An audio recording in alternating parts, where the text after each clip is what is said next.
Hello friend, welcome to BPSC platform.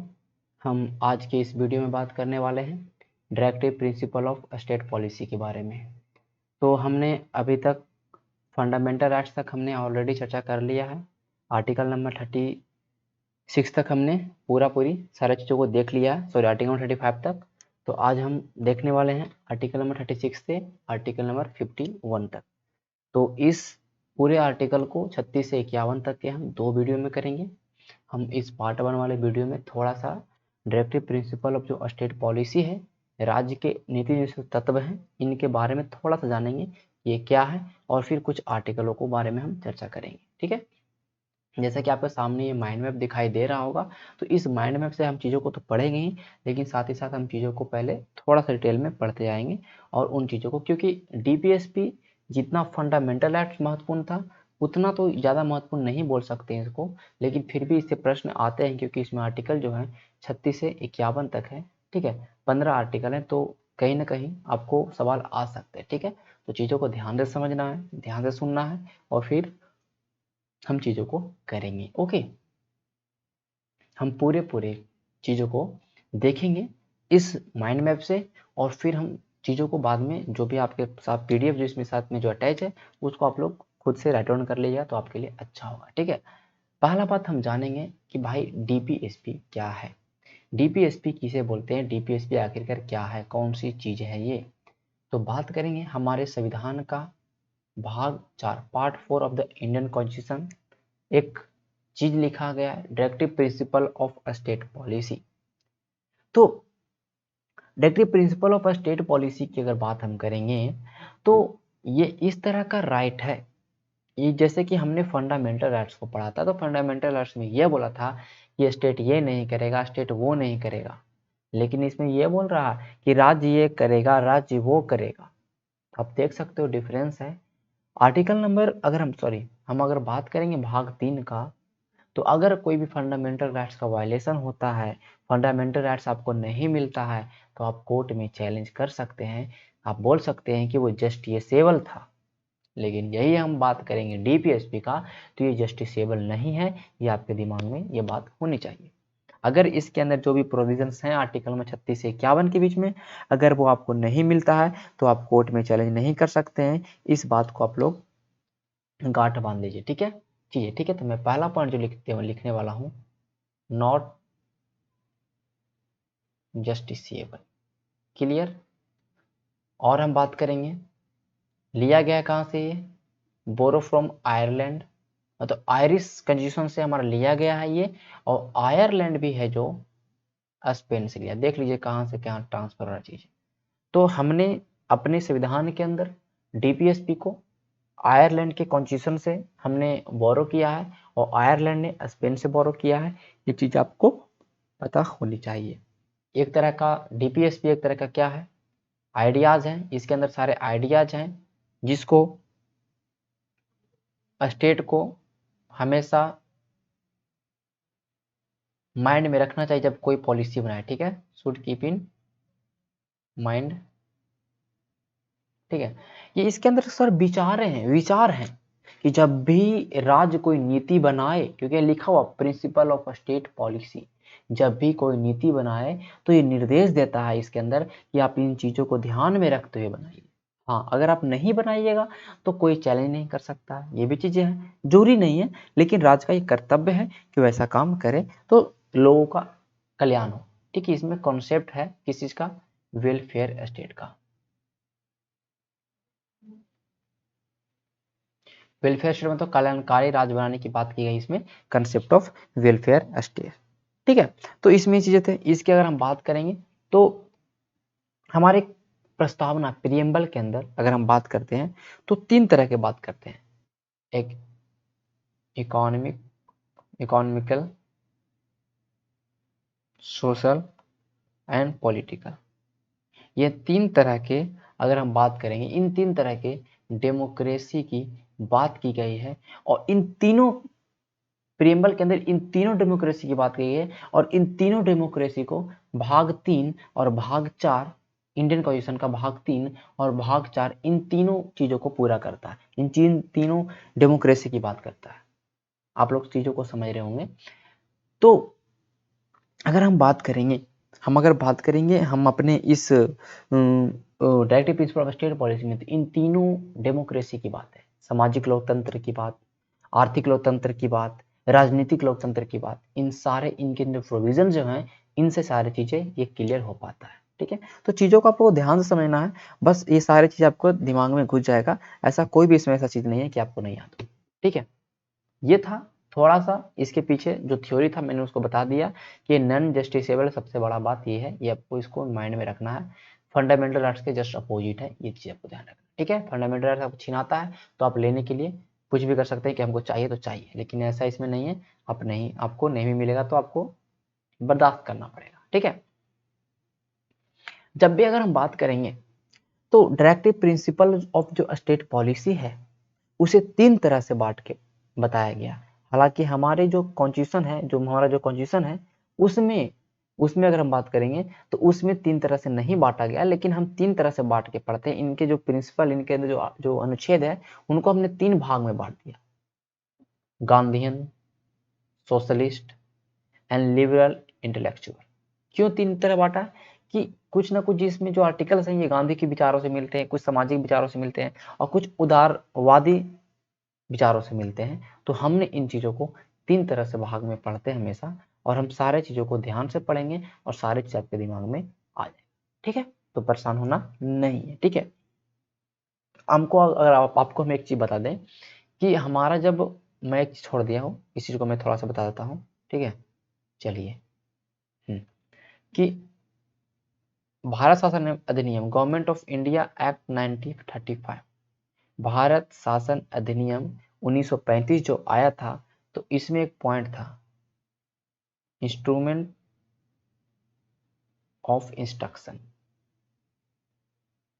निर्देश देने का जो इंस्ट्रूमेंट है वो है, और इसी से कहीं ना कहीं मिलता जुलता हमारा डीपीएसपी है। तो इस चीज को आप लोग ध्यान में रखिएगा। ठीक है, तो डॉक्टर भीमराव अंबेडकर ने बोला था, ये जो निर्देशक तत्व हैं, जिनके अंदर जितने भी डायरेक्टिव हैं, वो उन अनुदेशों के समान है जो कि हमने भारत शासन अधिनियम 1935 के समय ब्रिटिश सरकार ने हमारे ऊपर दिया, हमारे ऊपर जारी किया था। वो सारी चीजें इसके अंदर में हैं जो गवर्नर जनरल के लिए जारी किया था, कि गवर्नर जनरल को ये काम करना है, इनकी लोगों का वेलफेयर हो, वो सारी चीजें उसी के अकॉर्डिंग बेस पे इंस्ट्रूमेंट ऑफ इंस्ट्रक्शन है, राज्य के नीति निर्देशक तत्व, और लिया गया है आयरलैंड से। क्लियर? चलिए, तो अगर हम बात करेंगे, हम देखेंगे डिफरेंस भी देखेंगे कि हमारा क्या डिफरेंस है डीपीएसपी और फंडामेंटल राइट्स में, लेकिन नेक्स्ट वीडियो में। ओके, चलिए, आर्टिकल नंबर हम बात करेंगे 36 से, क्योंकि 36 से यहाँ स्टार्ट होता है कहानी। आर्टिकल नंबर 36 क्या कहता है? आर्टिकल नंबर 36 बस ये बोलता है राज्यों की परिभाषा। जब हमने पढ़ा था फंडामेंटल राइट्स, तो वहां हमने देखा था आर्टिकल नंबर 12, राज्यों की परिभाषा। तो राज्यों की परिभाषा जो आर्टिकल नंबर 12 के अंदर था, वही आर्टिकल नंबर 36 के अंदर है। राज्य कौन है? क्योंकि हम जब पढ़ेंगे तो बोला जाता है ये स्टेट ऐसा करेगा, स्टेट ऐसा करेगा, इसके अंदर में तो स्टेट कौन? तो स्टेट वही जो हमने आर्टिकल 12 में देखा था। तो आर्टिकल नंबर 12 और आर्टिकल नंबर 36 दोनों सेम है, दोनों में सेम राज्य की बात की गई है। तो कभी ऑप्शन में आ जाए कि राज्यों की परिभाषा कौन से अनुच्छेद में है, तो आपके सामने ऑप्शन में दोनों ऑप्शन नहीं रहेंगे, आप लोग इस चीज को ध्यान में रखिएगा। ठीक है, आर्टिकल नंबर 12 है चाहे तो 36 रहेगा। आर्टिकल नंबर हमने 36 कर लिया।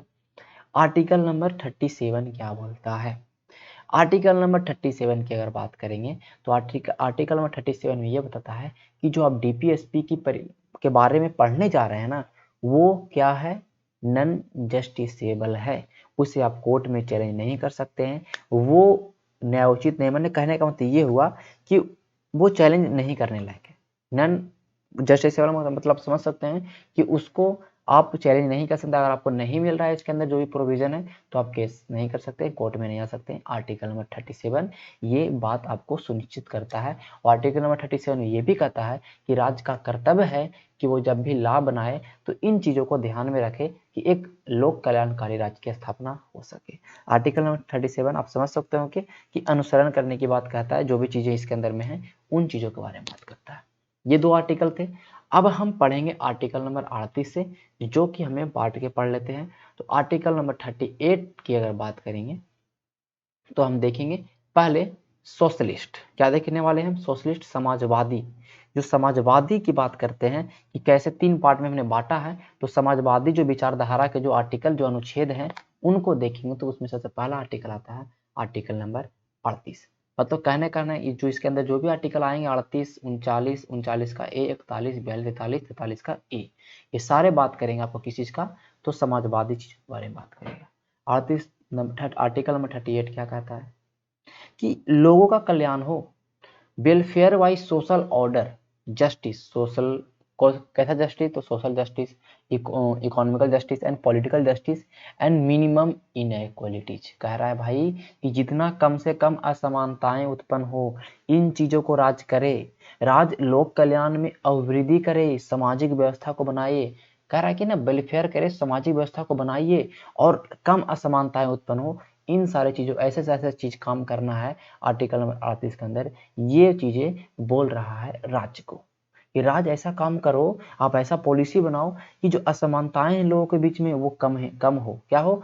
कम हो। और सबको एक ऐसा सामाजिक व्यवस्था की स्थापना करो जो कि सामाजिक, आर्थिक और राजनीतिक न्याय की बात करता हो, उन सारी चीजों को बढ़ावा देता हो, उन चीजों को, सारी चीजें इसमें ये बोला गया है। खास करके इसमें ये बात बोला गया है कि जो आय में जो असमानताएं हैं, आय में जो असमानताएं हैं, कोई लोग ज्यादा पैसा है, किन लोगों के पास कम पैसा है, तो कुछ ऐसी पॉलिसी बनाते जाओ कि लोगों के बीच में जो ये गहरी खाई है गरीब और अमीर के बीच में, इसमें कुछ कमियां आए। इन सारी चीजों को आपको पॉलिसी बनाने की बात कहता है आर्टिकल नंबर 38। आर्टिकल नंबर 39 बहुत ही महत्वपूर्ण है। आर्टिकल नंबर 39 बहुत ही महत्वपूर्ण है। आर्टिकल नंबर 39 ये बोलता है कि कुछ पॉइंट्स है, कुछ एलिमेंट्स है, कुछ तत्व हैं, उनको तुम फॉलो करो, तब लोगों के बीच में और भी ज़्यादा चीज़ें हो पाएगा। आर्टिकल नंबर 39 में अगर हम बात करेंगे, हम देखते हैं ए, बी, सी, डी, ई, एफ। ये छोटा वाला मैंने लिखा है 39 का ए, 39 का बी, क्योंकि जब भी आप कोई भी आर्टिकल पढ़िएगा, अगर बड़ा वाला ए रहे साथ में लगा हुआ, तो आप ये समझ लीजिए कि वो बाद में जोड़ा गया है। ठीक है, बाद में जोड़ा गया है। और छोटा वाला ए रहेगा तो समझ लीजिए, छोटा ए बी सी डी रहेगा तो समझ लीजिए कि वो उस समय संविधान के बनने के समय में इसको सब क्लॉज में बांटा गया। तो आर्टिकल नंबर 39 के ए की अगर बात करेंगे, तो 39 का ए क्या कहता है कि जीविका उपार्जन करो, कि लोगों को इस तरह से चीजें प्रोवाइड करो कि एक लोग एक अच्छा तरह से जीविका का उपार्जन कर पाए, पर्याप्त साधन उपलब्ध करवाओ लोगों को। कि कोई लोग अगर गरीब है, उनको अगर जीविका उपार्जन करने में प्रॉब्लम हो रहा है, तो तुम ऐसा पॉलिसी बनाओ, ऐसा काम करो कि लोगों को एक मतलब पर्याप्त साधन प्राप्त हो जाए। ये सारी चीजें बोलता है कि नागरिकों को पर्याप्त साधन मिले। ये आर्टिकल नंबर 39 का ए बोलता है। 39 का बी क्या कहता है? 39 का बी कहता है डिस्ट्रीब्यूशन ऑफ मटेरियल रिसोर्सेज। मतलब क्या हुआ, अगर हिंदी की अगर बात करेंगे तो बोल रहा है जो भी भौतिक संसाधन है, जो भी रिसोर्सेज हैं, जो भी कंट्री के अंदर जितने भी भौतिक संसाधन है, उस पे कंट्रोल और उस पे स्वामित्व, मतलब उस पे जो ऑनरशिप है, उसको इस तरह से बांटो ना कि ज्यादा से ज्यादा लोगों का कल्याण हो। मान लेते हैं कहीं पे कोई खनन, कोई कहीं पे माइनिंग है, कोई कहीं पे माइंस है, कहीं पे कोई टेंडर मिल रहा है, तो यार सारे लोगों को दिया जाए ना टेंडर, सारे लोग को फायदा हो। ऐसा नहीं है कि बस एक लोग को वही टेंडर हमेशा दिया जा रहा है, एक बार के लोगों को। तो इस तरह से काम करो कि जो भी भौतिक संसाधन देश के अंदर पड़े हैं, जो भी चीजें मटेरियल रिसोर्सेज पड़े हैं, वो रिसोर्सेज का इस तरह से डिस्ट्रीब्यूशन करो कि सारे लोगों को फायदा पहुंचे, सारे लोगों के बीच में कल्याण हो। ये आर्टिकल नंबर 39 का बी करता है। ठीक है, आपको बस प्रोविजन याद रखने हैं, ज्यादा डिटेल में नहीं जाना। आर्टिकल नंबर 39 का सी क्या कहता है भाई कि prevention of concentration of wealth. ये जो वेल्थ का कंसंट्रेशन है ना, किसी एक आदमी के, किसी एक खास वर्ग के लोगों के बीच में जो धन है और जो उत्पादन है, वो संकेंद्रित हो रहा है, कंसंट्रेशन हो रहा है, उसको रोको। कोई एक आदमी अमीर ना बन जाए ज्यादा। लेकिन देखिए, हालांकि आप देख सकते हो कि अंबानी कितना अमीर है और कुछ लोग कितने गरीब है। तो क्या है कि ऐसा थोड़ी ना है कि आप बोलिए कि अब अंबानी इतना अमीर है, हमें भी कुछ मिलना चाहिए। तो राज्य का ये मन है, ये ड्यूटी है, कर्तव्य है, पालन करेगा ना करेगा। अब थोड़ी जस्टिसेबल है, अब थोड़ी इसको कोर्ट में चैलेंज कर सकते हैं। लेकिन ऐसा कुछ कुछ चीजें करता है, देखते हैं कि गरीब लोगों के लिए बहुत सारी चीजें वो करता है, स्टेट ऐसा काम करता है, तो कहीं ना कहीं सारी चीजें असमानताएं दूर हो रहा है, बहुत सारे रोजगार का प्रदान करता है। ठीक है, ये आर्टिकल नंबर 39 का सी बोलता है। आर्टिकल नंबर 39 का डी क्या बोलता है? Equal pay for equal work, main and women. कह रहा है कि समान कार्य के लिए समान वेतन दो। अगर एक मेन है अगर उतना काम कर रहा है, एक वुमन है अगर उतना काम कर रहा है, तो उसको जो पेमेंट देते हो वो भी इक्वल दो। इस तरह से बोला गया आर्टिकल नंबर 39 का डी में। ठीक है, चीजें आप लोग समझ रहे होंगे। हाँ, हालांकि मान लेते हैं कोई अगर प्राइवेट सेक्टर है, चाहे कोई भी सेक्टर हो, मान लेते हो अगर वहां पर महिलाओं को कम मिल रहा है पेमेंट, तो वो ऐसा नहीं चैलेंज कर सकते कि हमें कम मिल रहा है, क्योंकि ये आपका डीपीएसपी है, ये फंडामेंटल राइट्स नहीं है। हालांकि इसके लिए बहुत सारे एक्ट बने हैं, मिनिमम वेजेज एक्ट हो गया, बहुत सारे एक्ट बने हैं, तो वो चीज अलग है। ठीक है, आर्टिकल नंबर 39 का ये क्या कहता है, health and strength of worker and children. ये बोल रहा है कि जो भी वर्कर है, जो भी कर्मकार मजदूर हैं, जो भी चिल्ड्रन हैं, उनके हेल्थ की बात की जाए, मतलब इस तरह से चीजें प्रोवाइड कराए, न्यूट्रिशन लेवल प्रोवाइड कराया जाए, उनका स्वास्थ्य और उनके शक्ति की चीजों को इसमें देखा जाए। मतलब कहने का मतलब कि इस तरह से काम ना करवाइए कि उस तरह के उनके पास उसके लिए सक्षम नहीं हो। मान लेते महिलाओं को कुछ टफ काम में लगा दे, ऐसा नहीं काम करना। इस तरह की चीजें काम करवाइए कि उनका हेल्थ मेंटेन रहे, उनका जो स्ट्रेंथ है वर्कर का, उसके अकॉर्डिंग काम दीजिए। ये आर्टिकल नंबर 39 का ए कहता है। आर्टिकल नंबर 39 का एफ कहता है कि हेल्दी डेवलपमेंट ऑफ चिल्ड्रन, बच्चों का लिए एक ऐसा वातावरण बनाइए, एक ऐसा वातावरण क्रिएट करिए कि बच्चे लोग का विकास सही से हो पाए, बच्चे लोग हर फील्ड में डेवलप कर पाए, बच्चे लोग को सही से पोषण मिले, उनका शोषण ना हो पाए। इस तरह से चीजें बोले गए हैं आर्टिकल नंबर 39 का एफ में। तो आपको चीजें समझ में आ रहा होगा, मैंने जितना ही बताया। ओके, आर्टिकल नंबर 39 का ए क्या कहता है, आर्टिकल नंबर 39 का ए है जो बाद में जोड़ा गया है, ये आपको ध्यान में होना चाहिए। और ये कब जोड़ा गया, ये जोड़ा गया है 42 अमेंडमेंट 1976 के द्वारा ये जोड़ा गया है। Free legal aid, free legal aid मतलब बोला गया है कि समान न्याय और निशुल्क विधिक सहायता प्रदान करो। बोला कि निशुल्क विधिक सहायता प्रदान करो, लोगों को फ्री लीगल एड दो। अगर कोई लोग गरीब हैं तो ऐसा नहीं है कि उनको न्याय ना मिल पाए, सब लोग को जो न्याय मिलना चाहिए वो इक्वल मिले, इक्वल जस्टिस मिले, और साथ ही साथ निःशुल्क भी मिले। कोई अगर गरीब है तो उनको, जैसे कि देखते हो सरकारी वकील ये सब चीजें होते हैं, तो यही आर्टिकल नंबर 39 का ए के अकॉर्डिंग ये सारी चीजें स्टेट प्रोवाइड करता है। आर्टिकल नंबर 40 क्यों नहीं देख रहे हैं, क्योंकि आर्टिकल नंबर 40 हमारा चल जाता है गांधीयन प्रिंसिपल। अभी हम क्या देख रहे हैं, सब सामाजिक चीजें देख रहे हैं, सोशलिस्ट देख रहे हैं। देख सकते हो कि सारे समाजवादी चीजें बात यहाँ पे किया जा रहा है, सारे समाज को बढ़ाने के लिए बात किया जा रहा है। इसलिए हम आर्टिकल नंबर 39 ए के बाद हम आर्टिकल नंबर 41 चलते हैं। आर्टिकल नंबर 41 क्या कहता है, right to work, education and public assistant. कह रहा है कि काम का अधिकार, शिक्षा का अधिकार और लोक असिस्टेंट, मतलब कहने का मतलब ये हुआ कि कुछ ऐसे लोग हैं समाज के, कुछ ऐसे लोग हैं जैसे कि मान लेते विकलांग लोग हैं, बूढ़े लोग हैं, कुछ लोग जो असमर्थ हैं। मतलब एक तरह से कहने का मतलब हो सकता है ऐसा आर्थिक रूप से असमर्थ है, मतलब हो सकता है वो, मतलब कहने का मतलब इस तरह से लोग, मतलब कुछ दशा में कुछ कंडीशन है ऐसे लोगों का कि जो सही से काम ना कर पाते हैं, उनको काम ना मिल सके, तो उन लोगों को आप काम प्रोवाइड करवाओ, उनको काम दो, उनको शिक्षा दो, उनको आप पब्लिक असिस्टेंट दो। जितने भी, मतलब कहने का मतलब ये हुआ कि ये आप समझ सकते हैं कि लोक सहायता आप उनको प्रदान करो। ठीक है, असिस्टेंट लोक सहायता हुआ, मतलब पब्लिक असिस्टेंट प्रोवाइड करने की बात की गई है आर्टिकल नंबर 41। आपको बस चीजों को ध्यान से सुनना है और इस फ्लो चार्ट को आपको देखते जाना है। ठीक है, आपको सारी चीजें क्लियर हो जाएगा। आपको फ्लो चार्ट दिखाई शायद नहीं दे रहा होगा मेरे अकॉर्डिंग, तो मैं थोड़ा सा जूम कर देता हूँ तो आपको सारी चीजें दिखाई दे। सॉरी, ये क्या हो,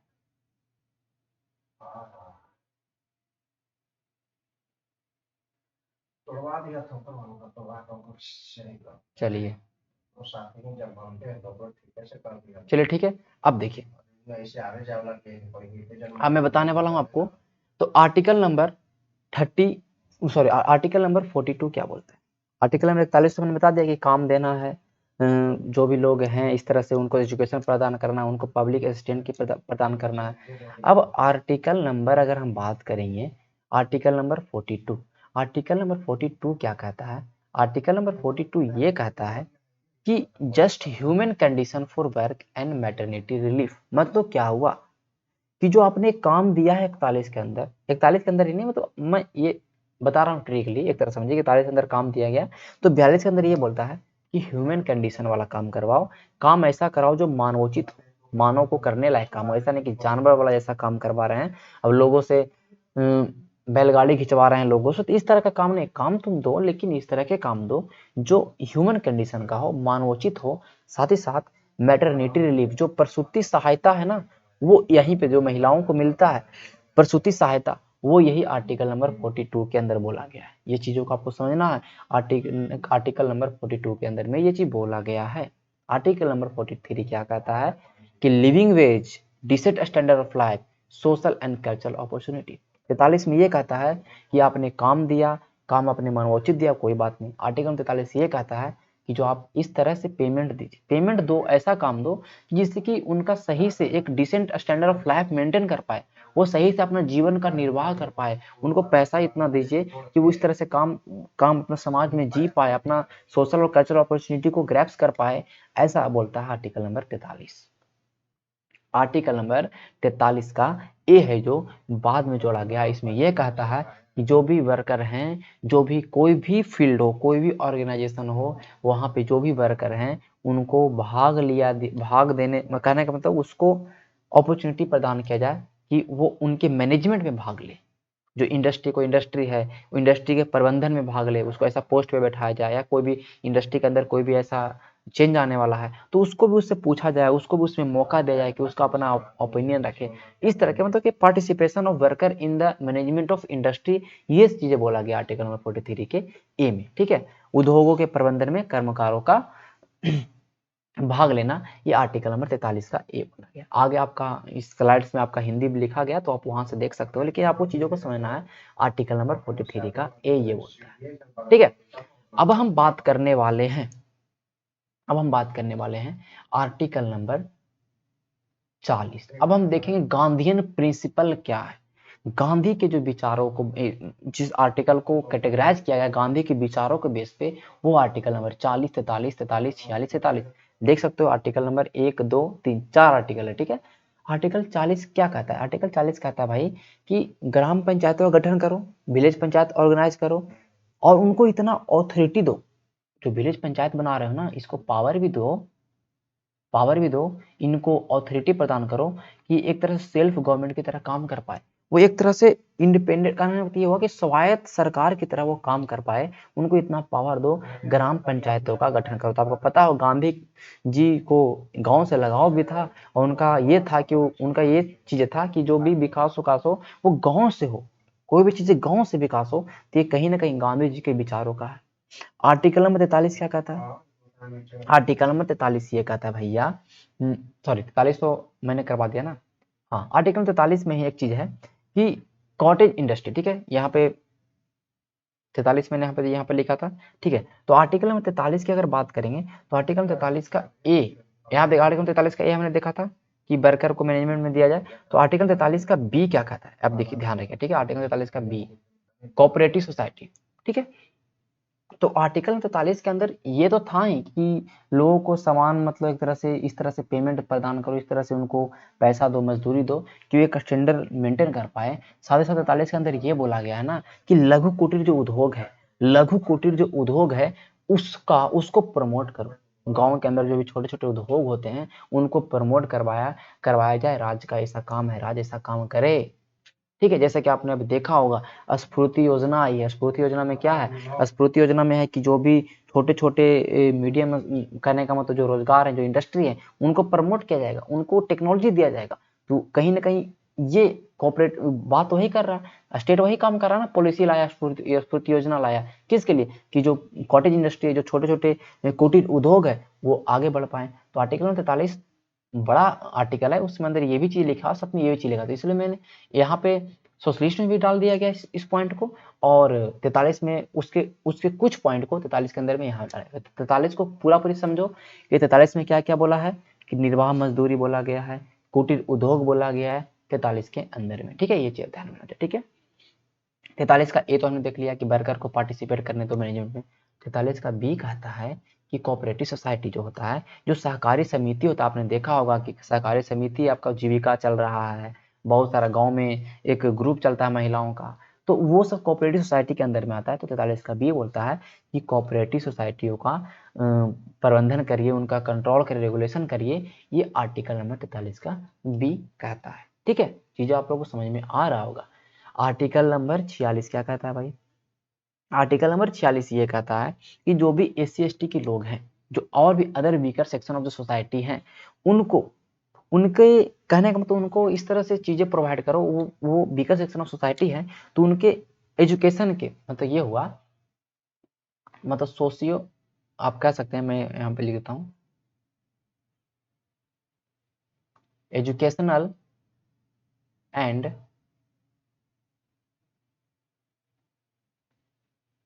economical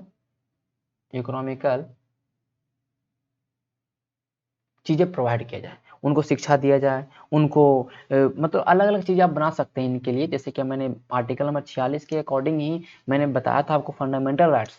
article of fundamental rights में मैंने बताया था कि एक केस बताया था कि मद्रास दुराई राजन का केस बताया था। उसमें वहाँ के कुछ लोगों को बहुत ही मैनेजमेंट को मेडिकल कोटा में बहुत सारा सीट दे दिया गया था, तो बोला था कि मैंने आर्टिकल 46 का इस्तेमाल किया और हम इन चीज़ को दे रहे हैं। ठीक है, तो ये आर्टिकल में 46 बोलता है कि जो भी आपके SC/ST हैं और जो अदर वीकर सोसाइटी जो है, उनको शिक्षा और कुछ इकोनॉमिकल चीजें उनको उनके लिए कुछ प्रोविजन बनाइए कि उनका उत्थान हो पाए। ठीक है, ये आर्टिकल नंबर 46 कहता है। आर्टिकल नंबर 47 क्या कहता है? आर्टिकल 47 कहता है कि पोषाहार स्तर, जो पोषाहार जो न्यूट्रिशन जो लेवल है, लोगों का जो न्यूट्रिशन लेवल है उनको बढ़ाइए। आर्टिकल नंबर 47 बोलता है कि जो लोग हैं उनके न्यूट्रिशन लेवल को बढ़ाइए, उनको इस तरह से, जैसे कि आप देखते होंगे कि और जो ड्रग्स है, ये सब जो ड्रिंक्स है, उस पर रोक लगाइए। जैसे आप देखते होंगे दारू बंद, तो आर्टिकल नंबर 47 का इस्तेमाल करके बंद करवाया। तो आर्टिकल नंबर 47 ये बोलता है कि न्यूट्रिशन लेवल को बढ़ाना है, जो भी स्टेट के अंदर जो भी न्यूट्रिशन लेवल के लिए जो पोषाहार स्तर को बढ़ाना है, जैसे कि लोग बच्चों का विकास नहीं हो पाता है, तो वहाँ पर ऐसे स्कीम चलाइए कि उनका विकास हो पाए, हेल्थ हॉस्पिटल में सारी सुविधाएं करवाइए, पोषाहार स्तर ऊंचा हो, जीवन के स्तर को ऊंचा किया जाए। हाँ, ये सब चीजें किया जाए। साथ में साथ जो मादक पेय पदार्थ हैं उनमें प्रतिषेध करो। तो देखिए आर्टिकल नंबर 47 में क्या कि बिहार कर दिया प्रतिषेध। ठीक है, ये आर्टिकल नंबर 47 ये ड्यूटी था, उसने कर दिया। बहुत सारा स्टेट ने नहीं किया, तो बहुत सारा स्टेट ने नहीं किया तो नहीं किया। तो आज हम इतना ही पढ़ेंगे। आर्टिकल नंबर 47 तक हमने कर लिया, 40 हो गया। हमने आर्टिकल नंबर कितना छोड़ा? 41 छोड़ा। 41 तो हमारा हो चुका है, 42 43 हो चुका है, 44 हमने आर्टिकल नंबर अभी छोड़ा। इसमें 44 और 45 हमने यहाँ पर 44 45 और शायद हाँ, ये मैंने 1 2 3 4 5 6 आर्टिकल हमारा छूटा है, जो कि हम अगले चैप्टर में करेंगे।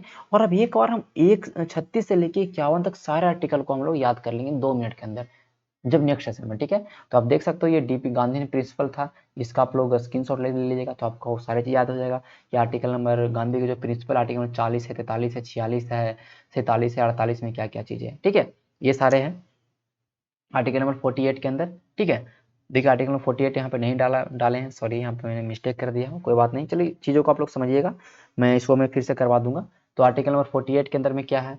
काऊ है, कॉल्स है, other milch dot cattle slaughter, जो भी गाय है या मतलब जिससे पशुओं का नरसंहार हो रहा है उस पर रोक लगाने के लिए आर्टिकल नंबर 48 बोलता है। साथ ही साथ आर्टिकल नंबर 48 ये भी बोलता है कि कृषि और पशुपालन का संगठन हो। ठीक है, कृषि और पशुपालन का संगठन हो। तो आर्टिकल नंबर 48 की बात करते हैं ना, तो ये हमारा लिबरल में भी चला जाता है और गांधी प्रिंसिपल में चला जाता है। तो बस चीज़ों को ध्यान में रखना, आपको ऐसा नहीं आता है कि पूरा पूरी आपको एक तरह से मैच द फॉलोइंग नहीं आ जाएगा, इसलिए परेशान नहीं होना है। लेकिन गांधी का जो प्रिंसिपल क्या क्या आप लोग समझ सकते हैं कि जो गाँव से संबंधित होगा, जो गांधी के विचारों से संबंधित होगा, ये सारे लघु कुटीर उद्योगों से संबंधित होगा, ये सारे गांधी प्रिंसिपल के अंदर में आएंगे। ठीक है, आपको चीजें समझ में आ गई होगी, तो हम इस सेशन को समाप्त करते हैं। आगे देख सकते हैं पीडीएफ आपको प्रोवाइड हो जाएगा, ये सारे इसके अंदर सारे चीजें हैं, डीपीएसपी क्या है, 36 37 37 सारे चीज इसके अंदर में लिखा हुआ है। तो इस चीज को आप लोग देख सकते हैं और चीजें आपको याद हो जाएगी। ठीक है,